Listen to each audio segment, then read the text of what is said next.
Bem, irmãos, hoje damos início ao bloco 2. Ele faz parte, que estamos vendo desde o início do ano, que é o que devemos acreditar. E esse bloco ele tem um subgrupo, que é as obras do mediador, nosso mediador Jesus Cristo, que vai das perguntas 46 a 56, ou seja, esse domingo e o próximo domingo. Especificamente, estaremos meditando acerca das obras do nosso mediador, ou seja, o estado de Cristo. Quais foram os papéis que agiram no tempo e no espaço no ministério público de Jesus Cristo? A teologia reformada, em sua teologia sistemática, ela traça papéis, ou seja, estados de Cristo enquanto aqui na Terra. E existem dois estados: o estado de humilhação, onde nosso Senhor e Salvador se humilhou, e o estado de exaltação, após sua ascensão, que veremos no próximo domingo. Só que antes de vermos o que é humilhação, precisamos entender quem se humilhou, certo? Para que entendamos melhor quem se humilhou, o que foi a humilhação de Cristo, precisamos ver quem foi o Cristo que se humilhou. Só assim nós teremos uma completa percepção, um correto entendimento disso. E por isso eu convido os irmãos a que leiamos o capítulo 1, alguns trechos do capítulo 1 de Apocalipse. Irmãos, quem foi o Cristo que se humilhou? Quem foi o Cristo que veremos aqui seu estado de humilhação? É esse aqui. João, quando é arrebatado e ele se depara com Cristo, ele tem esse estado de glória. Nós vemos aqui Jesus vestido de roupas impressionantes, vestido de majestade, poder, espanto e terror. E quem é esse Jesus? Qual é a glória? Qual é o tamanho da glória desse Jesus? Verso 8 diz: eu sou o Alfa e o Ômega. Nós temos até aqui nos vitrais a primeira e última letra do alfabeto grego. Ou seja, a completa, eterna e perfeita revelação de Deus em Cristo Jesus. Ele é o início e o fim. Ou seja, ele é eterno. Todas as coisas através dele e por ele subsistem. Esse é o Deus Filho. É o Cristo Jesus a quem adoramos e quem seguimos. E nos versículos 12 a 17 continua: e virei para ver quem falava comigo, e virando-me, vi 7 castiçais de ouro, ou seja, instrumentos de iluminação. Aqui fala da igreja, a plenitude, a perfeição da igreja. E olha que interessante, no meio dos 7 castiçais, um semelhante ao Filho do Homem. Irmãos, olha que coisa linda. Jesus aqui ele é retratado no meio da sua igreja. Jesus não é retratado em outro lugar senão no meio da sua igreja. Quando a igreja de Cristo se reúne, nós podemos ter a certeza, a convicção de que Cristo está no meio da sua igreja. E continua: vestido até os pés de uma roupa comprida e cingido pelos peitos com um cinto de ouro. Essas roupas aqui impressionantes, roupas maravilhosas, fazem alusão ao ofício do sacerdote. Então Cristo é o nosso sumo sacerdote, aquele que nos representa diante de Deus. Continuando: e sua cabeça e cabelos eram brancos como a lã branca, como a neve. O cabelo como uma lã branca, branco como a neve, significa a sua eternidade, o seu poder tanto na eternidade quanto na divindade. Cristo não tem uma idade definida, ele é desde o princípio até a eternidade. Esse é o nosso Deus. E os seus olhos como chama de fogo, ou seja, olhos que perscrutam, olhos que tudo veem, que sabe o que se passa na nossa mente, no nosso coração, que perscruta até o alto céus, até o baixo do inferno. E os seus pés, semelhantes a latão reluzente, como se tivessem sido refinados numa fornalha. Os pés, como bronze, um latão reluzente, fala do juízo de Deus, aquele que esmagará, que pisará o lagar da ira de Deus. Jesus Cristo é aquele que pronunciará e que executará a sentença contra os seus inimigos. E a sua voz como a voz de muitas águas. Na ilha de Patmos, as águas se arremessavam contra as rochas e faziam um barulho ensurdecedor. Irmãos, a voz como a voz de muitas águas, esse é o poder, a autoridade que sai da boca de Cristo Jesus. É aquele que fala e se cumpre, autoridade, poder no que sai da palavra da boca de Deus. E ele tinha na sua destra 7 estrelas, e da sua boca saiu uma aguda espada de 2 fios. Irmãos, obviamente isso aqui é uma metáfora, tá? João está descrevendo aqui figuras que traçam uma realidade da existência de Cristo. Da sua boca saía a aguda espada de 2 fios, ou seja, uma espada que penetra corpo, alma, medula, espinho. A palavra de Deus é isso, irmão. O que sai da boca de Cristo Jesus, o que sai, as suas palavras, elas penetram até o nosso âmago. A sua palavra é irresistível, tem todo o poder. E continua, e o seu rosto era como o sol, quando na sua força resplandece. Eu não sei se algum irmão já teve a curiosidade de olhar diretamente para o sol. Se teve essa curiosidade, teve uma experiência não muito agradável, né? Porque é ruim olharmos para essa luz. Humanamente não conseguimos. Assim também com o rosto de Cristo, a sua face resplandecente, poderosa, belíssima. Então, são alguns dos distintivos, das características de Cristo Jesus, esse Senhor que iremos ver nessa aula que se humilhou. Esse é o nosso Cristo, o eterno, pré-existente, onisciente, onipotente Deus. Marco Teles, não sei se os irmãos conhecem, é um cantor que ele tem uma música chamada Se Foi. E ele retrata vividamente essa realidade de um Deus tão poderoso, de um Deus transcendente e ao mesmo tempo imanente. Aquele Deus que se despiu de sua glória, de sua majestade e com o objetivo de cumprir a aliança da redenção, se fez homem, tomou carne, tomou sangue, fez a nossa forma humana, desceu, partilhou, participou das nossas dores, a fim de assumir o nosso lugar diante de Deus. E nessa música, Marco Teles diz assim, ó: Ele, o Criador do céu, que em tudo põe a mão e chama como seu. Ele, que guarda em seu ser a glória do eterno, perscruta o fundo inferno. Ele, que chama pelo nome estrelas que se escondem e seres incontáveis vê. Se foi, deixou seu trono e se esvaziou. Se foi, se esvaziou e seu ser vestiu-se como um de nós. Ele foi mestre do saber e agora um simples ser repousa em sua mão. Chora, precisa e implora. Tem fome e sente frio. Se humilha no vazio de morrer a mais terrível dor. De Deus se separou. Tomou a sua cruz e expirou. Se foi, deixou seu trono e se foi. Se esvaziou e seu ser vestiu-se como um de nós. Exaltou então, o Pai o exaltou. Louvor e glória, devoção a Ele, somente a Ele. Então essa belíssima música que retrata essa realidade de um Deus que é transcendente, que tem todo o poder, toda a glória, toda a majestade e ao mesmo tempo se torna um bebezinho que implora, que tem fome, que tem frio, se humilha no vazio. Esse é o Deus, Cristo Jesus, que se humilhou e que nós estudaremos essa humilhação dele a partir de agora. Pergunta 46 do nosso Catecismo Maior. Para entendermos melhor o conceito de humilhação de Cristo, a teologia reformada ela distingue dois elementos desse conceito de humilhação. O primeiro deles é o kenosis. A kenosis ela é um esvaziamento, ela é uma renúncia de toda a glória que Cristo tinha em seu lar celeste. Cristo renuncia à beleza, à glória de ser o sumo governador de toda a terra e se torna um ser humano como nós. Essa é a kenosis. E a tapenosis é também um esvaziamento, só que mais no sentido de que Cristo se humilhou a ponto de se submeter às exigências legais, às exigências da lei, à maldição e o poder da lei. Jesus Cristo, quando vem à Terra e se faz homem, ele cumpre integralmente, ele cumpre cabalmente todos os pontos da lei. Esse é o ponto de humilhação da tapenosis. Agora, irmãos, tem uma corrente doutrinária, herética, por sinal, que diz que esse esvaziamento de que trata Filipenses 2 é um esvaziamento da divindade.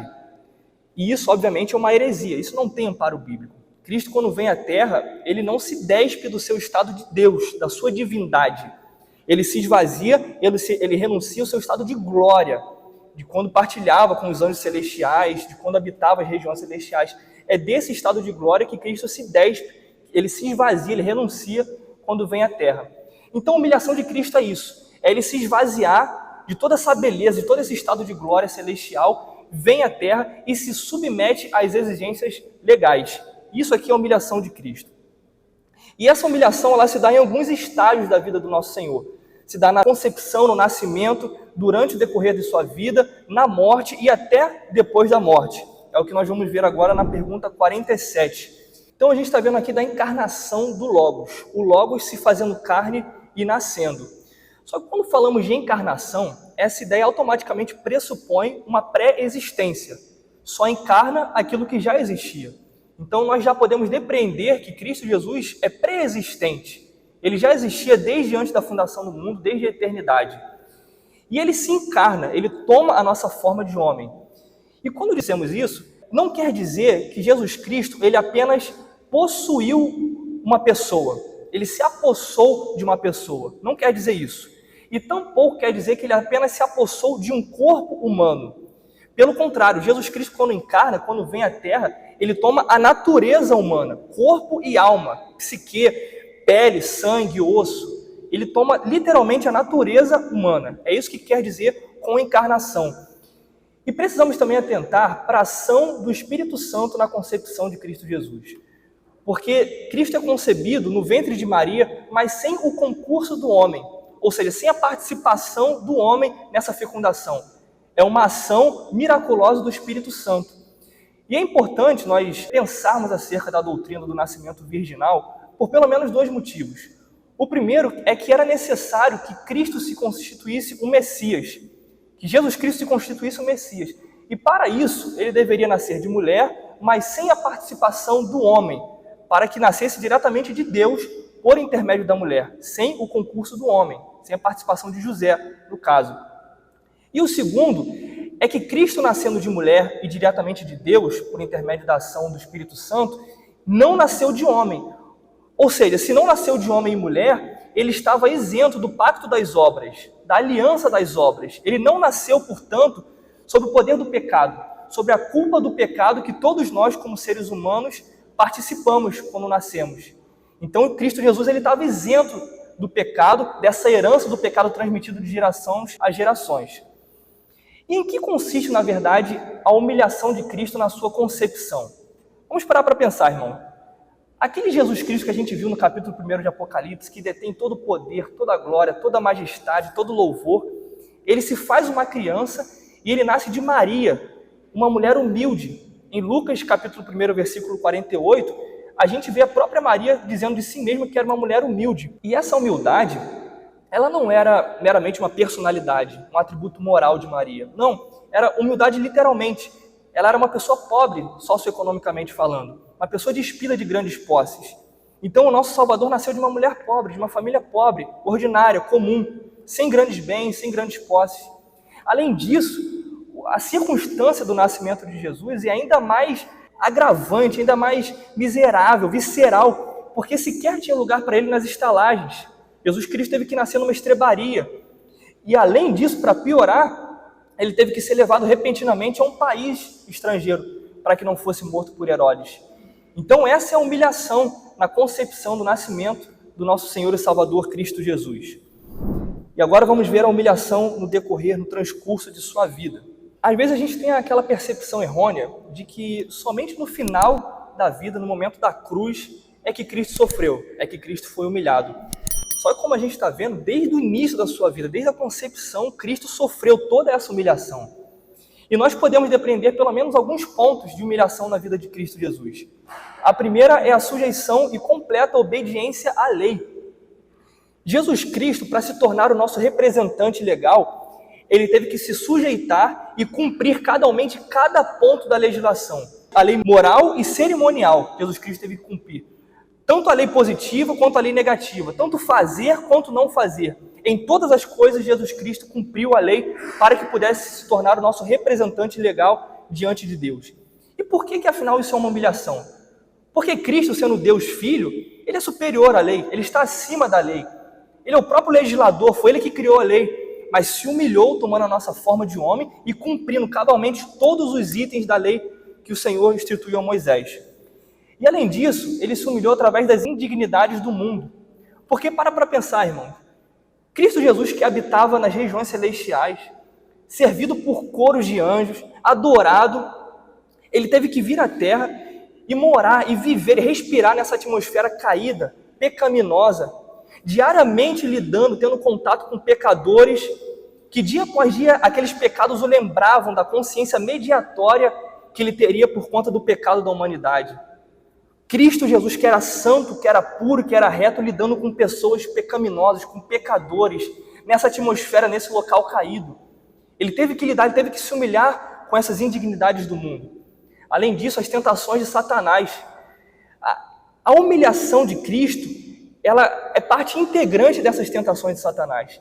Cristo Jesus, em tudo ele foi tentado, só que em momento nenhum ele pecou. Ele foi tentado por Satanás, tentado pela carne, mas ele não pecou. Ele permaneceu reto, santo e íntegro em nosso lugar. E por último, as enfermidades e fraquezas da carne. Cristo Jesus, ele sofreu na sua pele, ele se humilhou, ele sofreu na sua carne. Foi esbofeteado, foi cuspido, foi perseguido, foi maltratado, mas não somente uma dor física, uma dor moral, uma angústia na sua psique. Lembra do episódio no Getsemane? Jesus Cristo ali angustiado, a ponto de suar sangue. Essa foi a dor na sua alma, uma dor moral, não apenas uma dor física, a qual nosso Senhor e Salvador Jesus Cristo foi submetido e se humilhou em nosso lugar. Além disso, a privação de uma vida humilde, o ódio, as perseguições, a rejeição pela qual Jesus Cristo sofreu em nosso lugar, fazem parte dessa humilhação de Cristo. E agora vamos ver como Jesus se humilhou na sua morte. Então, todo esse sofrimento, toda essa humilhação que a gente está vendo, desde o nascimento, desde a concepção de Jesus, alcança o ápice, alcança o clímax na sua morte. A Passio Magnum, a grande paixão, a paixão de Cristo. Só que não foi somente a morte que humilhou a Cristo, não foi somente o sofrimento que humilhou a ele, mas, por exemplo, a traição de Judas, um dos discípulos que Cristo escolheu e que trai, que renuncia à amizade, à bênção do nosso Senhor Salvador e traz Jesus Cristo por conta de 30 moedas de prata.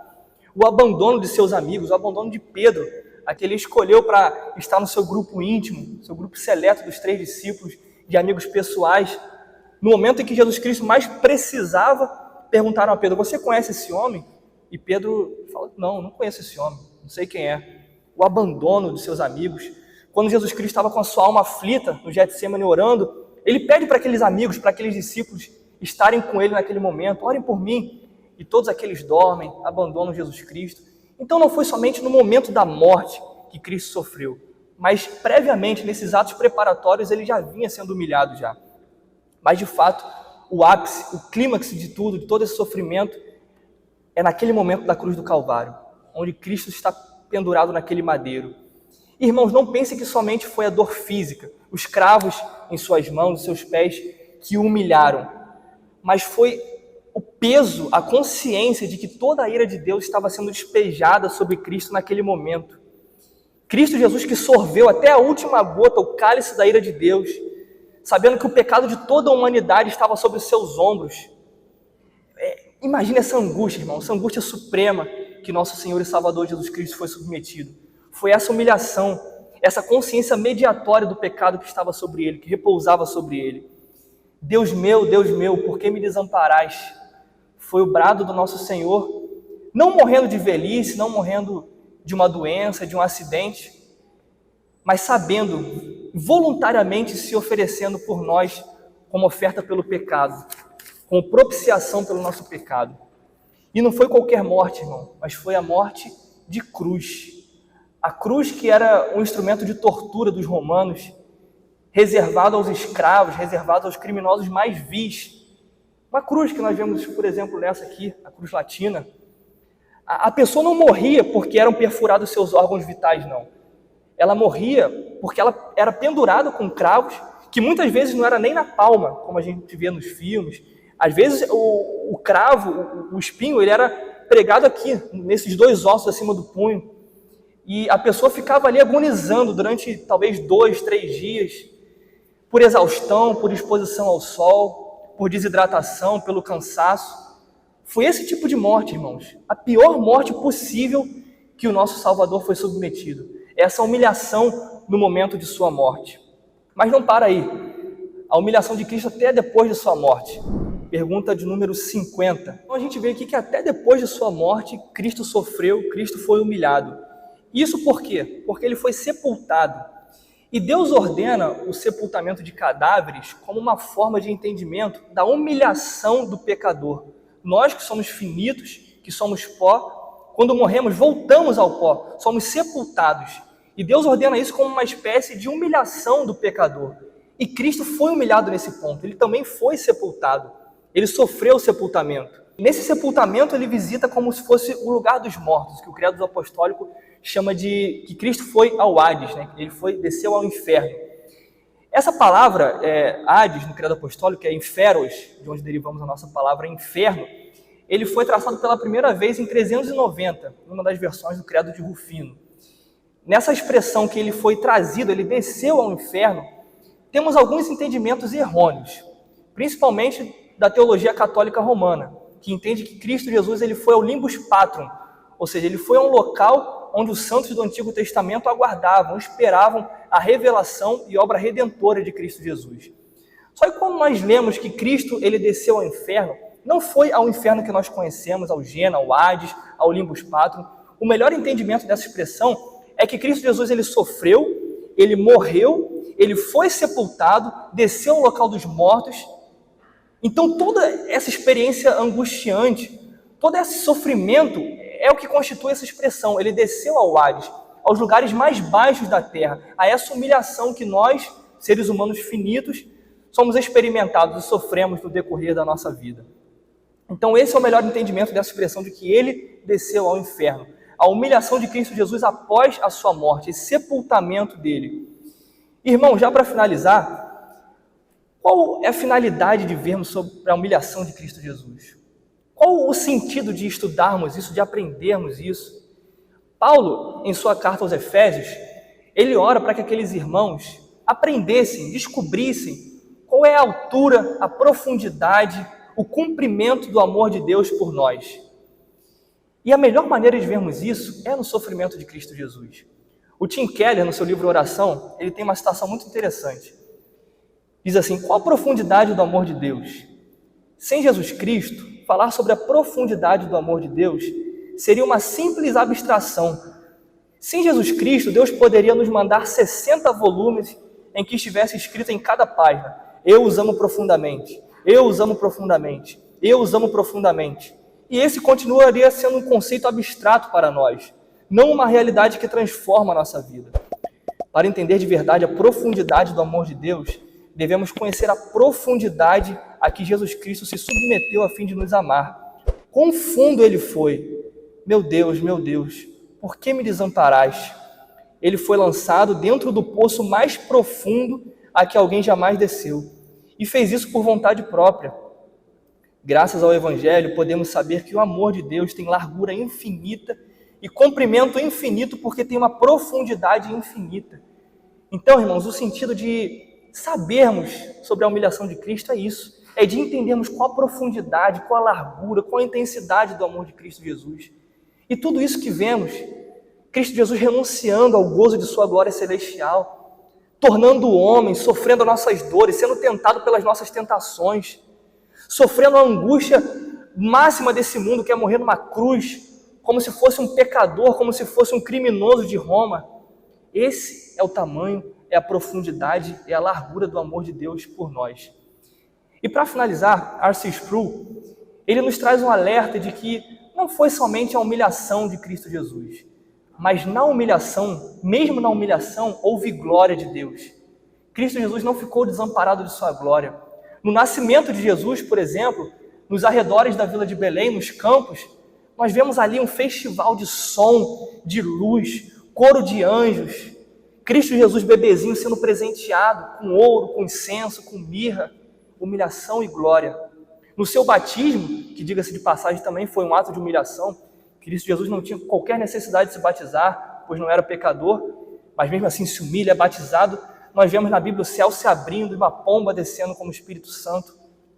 Em sua morte também, Jesus Cristo, que foi crucificado, e naquele tempo todas as pessoas que eram vítimas da crucificação deveriam ser jogadas num lixo fora de Jerusalém, chamado Gena, que ficava todo o tempo com fogo consumindo aqueles corpos. Mas não, em vez disso, Cristo Jesus foi sepultado num sepulcro de rico. José de Arimateia, que pede para que seu corpo fosse velado com finas especiarias, fosse depositado num lugar chique, num lugar fino, de alguém que era muito rico à época.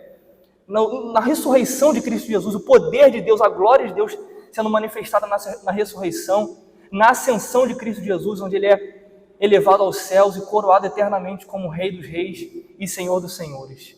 Então, mesmo na humilhação de Cristo Jesus, ele não foi despido da glória do Pai por ele. Bom, assim encerramos essa aula. Os irmãos têm alguma pergunta? Tem algo a acrescentar, algum comentário? Então vamos orar.